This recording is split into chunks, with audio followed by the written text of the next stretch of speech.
জুলাই অভ্যুত্থান চলাকালে বিক্ষোভ দমন অভিযানে প্রাণঘাতী সহিংসতার সরাসরি অনুমোদন দিয়েছিলেন তৎকালীন প্রধানমন্ত্রী শেখ হাসিনা।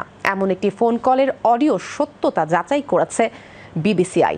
শেখ হাসিনার ওই ফোন কলের পরবর্তী দিনগুলোতে সামরিক মানের রাইফেল ঢাকা শহর জুড়ে মোতায়েন ও ব্যবহৃত হয়েছিল। মার্চ মাসে অনলাইনে ফাঁস হওয়া ওই অডিওতে শেখ হাসিনাকে বলতে শোনা যায় তিনি তার নিরাপত্তা বাহিনীকে বিক্ষোভকারীদের বিরুদ্ধে মারণাস্ত্র ব্যবহারের অনুমতি দিয়েছেন এবং তাদের বিক্ষোভকারীদের যেখানেই পাওয়া যাবে গুলি করা হবে বলে নির্দেশ দিয়েছেন।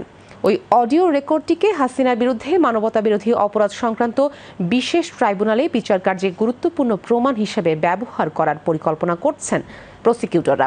হাসিনার অনুপস্থিতিতে এই বিচার চলছে।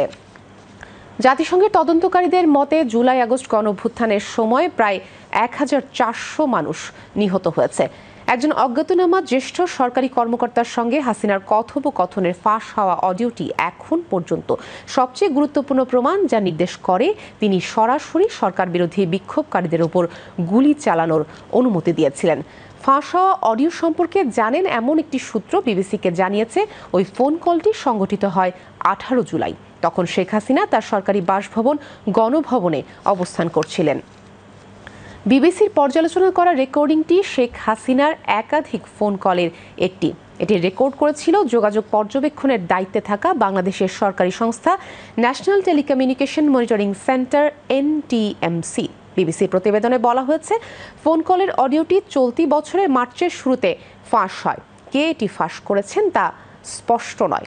বাংলাদেশ পুলিশের অপরাধ তদন্ত বিভাগ CID শেখ হাসিনার পরিচিত কণ্ঠস্বরের সঙ্গে 18 জুলাইয়ের ফাঁস হওয়া রেকর্ডিংটির কণ্ঠস্বর মেলানোর মাধ্যমে তা যাচাই করেছে।